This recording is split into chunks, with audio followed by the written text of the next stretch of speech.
గురుగారు తదుపరిగా మిథున రాశి గురించి చెప్పండి. మిథున రాశి వారికి ఈ యొక్క సెప్టెంబర్ నెలలో అమ్మ గురుడు వ్యయస్థితిగతుడై ఉంటాడు. కాబట్టి గురుడు ఎప్పుడైతే వ్యయంలో ఉన్నాడో కోర్టు కేసుల్లో జైళ్ళకు పంపించడం జరుగుద్ది. ఇప్పుడు ఉదాహరణకి మన కవిత గారు ఉన్నారు, కేసీఆర్ గారు అమ్మాయి, గురుడు వ్యయంలో ఉన్నాడు, జైలుకి వెళ్ళి వచ్చింది ఆమె, ఇబ్బందులు. అలాగే మన జగన్మోహన్ రెడ్డి గారు ఉన్నారు, మిథున రాశి, గురుడు వ్యయంలో ఉన్నాడు, ఇప్పుడు సీఎం పోస్ట్కి పోగానే కోర్టుల చుట్టూ తిరుగుతున్నారు. ఎలాగోలాగా అంటే ఇబ్బంది పెడుతుంది అనమాట. ఇది ఒక్కటే మిథున రాశి వాళ్ళకు ఉన్నటువంటి మైనస్ పాయింట్. ఇకపోతే వృత్తి, వ్యాపార, ఉద్యోగ విషయాల దగ్గరికి వచ్చేసరికి బ్రహ్మాండంగా ఉంటుంది. జీతభత్యాలు వచ్చేస్తాయి, ప్రభుత్వ ఉద్యోగస్తులకు బకాయిలు ఉండవు, టీఏలు డిఏలు అరియర్స్లు అన్నీ వచ్చేస్తాయి, సబ్సిడీలు అన్నీ వచ్చేస్తాయి. ఎవరైతే వెహికల్స్ కూడా వీళ్ళకి సబ్సిడీల్లో వస్తాయి, వెహికల్స్ యోగం కూడా ఉంది. అండ్ ఫుడ్ విషయంలో మాత్రం వీళ్ళు బ్రహ్మాండంగా తింటారు, భోజన ప్రియులు. ఈ నెలంతా కూడా మంచి మంచి మృష్టాన్న భోజనాలు తింటారు. ఇక రైతులు బ్రహ్మాండంగా పండిస్తారు, పంటల్లో లాభాలు, తర్వాత ఖరీదైనటువంటి వస్తువులు, ఖరీదైనటువంటి ఫోన్లు, గాడ్జెట్స్ అలాంటివి కొంటారు. అప్పుల్లో ఉన్న వాళ్ళకి అప్పులు ఎక్కువ చేస్తారు మిథున రాశి వాళ్ళు. అప్పులు తీర్చే అవకాశం అయితే లేదు, అప్పులు కావాలని తెచ్చరు, డబ్బులు ఉంటాయి, తర్వాత ఇద్దామని దాస్తారనమాట. అంటే వీళ్ళు ఏంటంటే గురుడు 12 ఉన్నాడు కదా, అందుకని వీళ్ళు దాన ధర్మాలు, గుళ్ళు, గోపురాలు ఇలా కొంతమంది చేస్తే వీళ్ళు ఏం చేస్తారు, స్వీట్లు కొనుక్కొని ఎక్కువ తినేస్తారు. గురుడు 12 ఉంటే స్వీట్లు అంటే చాలా ఇంట్రెస్ట్ అనమాట వీళ్ళకి. సో తీపి పదార్థాలు అంటే భోజనానికి బాగా ఎక్కువ ఖర్చు పెట్టుకుంటారు. తర్వాత వాళ్ళ పిల్లలు ఫుడ్ అవుతారు. అంటే రోజు బుకింగ్ చేయడం వల్ల స్విగ్గీకో వాటికి రోజు బుకింగ్ అందువల్ల కిచెన్ ఎలా ఉంటుందంటే చాలా నీట్ గా ఉంటుంది. అబ్బో ఈమె కిచెన్ ఎంత మంచిగా మేము పెట్టుకుంటుందో అని మిథున రాశి వాళ్ళందరినీ, వాళ్ళ మొగుళ్ళు ఫ్రెండ్స్ ఉంటారు కదా, వాళ్ళు వచ్చిన వాళ్ళు, అబ్బా నిన్ను అప్రిషియేట్ చేయాలా, ఎంత బాగా పెట్టుకున్నావో కిచెన్ అంటారు. వాళ్ళ ఆయన ఏమంటాడు, వాళ్ళని అప్రిషియేట్ అలా అంటే రోజు రెచ్చిపోద్దిమే, అసలు వంటే చేయట్లేదు, నెల నుంచి బుకింగే చేస్తుంది అంటారు. మిథున రాశి వాళ్ళందరూ ఈ నెల భోజనాలు ఇళ్లలో వండరు. నెక్స్ట్ వ్యాపారాలు వచ్చేసరికి వీళ్ళు స్టార్ట్ చేసుకోవచ్చు చక్కగా, ఎలక్ట్రానిక్ సంబంధమైనటువంటి వ్యాపారాలు, కంప్యూటర్ బిజినెస్లు, చక్కగా వీళ్ళకి మంచి బిజినెస్లు జరుగుతాయి. వ్యాపారం ఉన్న వాళ్ళకి ఇంకొంచెం మంచిగా వస్తువులు పెంచుకోవడమే వ్యాపార పరంగా లాభమే తప్ప నష్టం లేదనమాట వీళ్ళకి. చేపల బిజినెస్ వీళ్ళు ఒకటే చేయకూడదు, వీళ్ళకి ఏంటంటే ఫారిన్ ప్రొడక్ట్స్ అమ్మకూడదు. ఎక్స్పోర్ట్స్ ఇంపోర్ట్స్ బిజినెస్ ఉన్న వాళ్ళకి లాసు. ఫారిన్ వెళ్ళాలి అనుకున్న వాళ్ళకి వీసా వాటి గురించి అడ్డంకి ఉంటుంది. అంటే ఏదో విజిటింగ్ మీద వెళ్ళి రావచ్చు, కానీ చాలా మంది ఫారిన్ ఛాన్సెస్ వచ్చిన వాళ్ళకి రిజెక్ట్ అయిపోయినాయి వీసాలు.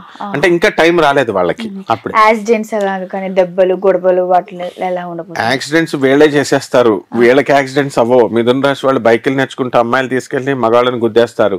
అలాగే యాక్సిడెంట్ కార్లు గీర్లు ఉన్నటువంటి వాళ్ళు వీళ్ళు గుద్దడమే తప్ప మిథున రాశి వాళ్ళకి. ఎందుకంటే చతుర్థంలో కేతు ఉన్నాడు, 4వ ఇంట కేతు ఉన్నప్పుడు ఫారిన్ రిలేషన్స్, ఫారిన్ వ్యవహారాలు ఇవో పనిచేయమన్నమాట.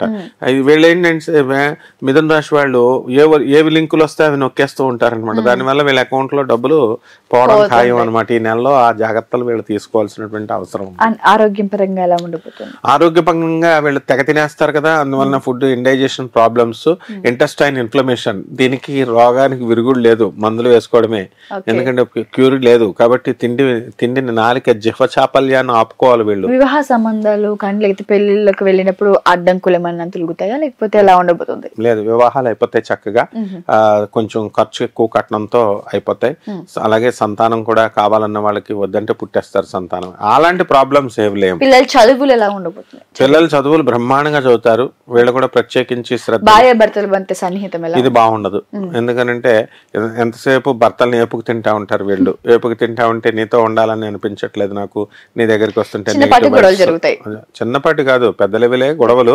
కానీ ఈ యొక్క మిథున రాశి వాళ్ళు టాక్టిక్స్ గా మెస్మరిజం పవర్ ఉంటుంది వీళ్ళకి, వాళ్ళని బుట్లో పెట్టేస్తారు. పాపం భర్తలు మంచోళ్లే, వాళ్ళు చెప్పేది కరెక్టే, వీళ్ళు మారమంటే వీళ్ళు మారరు.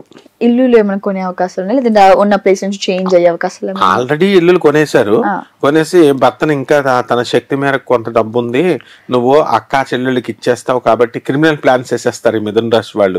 ఇప్పుడు కొనేసే ఇంకోటి కొను అని డాక్యుమెంటేషన్ వరకు వెళ్తుంది. డాక్యుమెంటేషన్ వెరిఫై అయినా కూడా అవ్వదన్నమాట.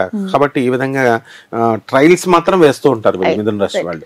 మరి కొద్దిపాటి ఉన్న లోపాలకి చేసుకోవాల్సిన పరిహారాలు ఏంటి? పరిహారాలు అద్భుతంగా ఉంటాయి.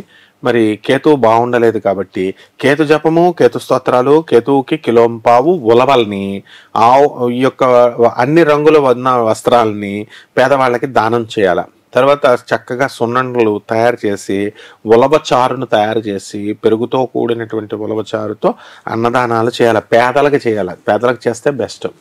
ఆ తర్వాత గరికె గడ్డిని తీసుకొని ఓం గణేశాయ నమః అన్న మంత్రంతో లడ్డూలని, మోదకాలను, ఇప్పుడు వచ్చేది ఎలాగో మనకు వినాయక చవితి కాబట్టి దానికి వినాయకుడిని ఆ నెలంతా కూడా పూజ చేసుకుంటే సరిపోతుంది. అలాగే ధూమావతి అమ్మవారికి దశమహావిద్యల్లో ఒకటైనటువంటి ధూమావతి అమ్మవారిని వాళ్ళ ఇళ్లలో హోమం చేసుకోవాలి, ఎక్కడో బయట గుళ్ళల్లో కాదనమాట. ఈ విధంగా చేసుకుంటే బ్రహ్మాండంగా ఉంటుందమ్మా. థ్యాంక్ యూ గురుగారు. థ్యాంక్ యూ అమ్మా. ఇప్పుడు ఆపరేషన్ లేకుండానే మోకాళ్లకు ప్లాస్మా ట్రీట్మెంట్, మీ ఆర్థోపెడిక్ సమస్యలన్నిటికీ రోబోటిక్ టెక్నాలజీ ద్వారా తక్కువ ఖర్చుతో శాశ్వత పరిష్కారం, ఫ్రీ కన్సల్టేషన్, ప్రతి ట్రీట్మెంట్ పై 20% డిస్కౌంట్. ఈ ఆఫర్ కొద్ది రోజులు మాత్రమే, త్వరపడండి. V9 hospitals 9281465842.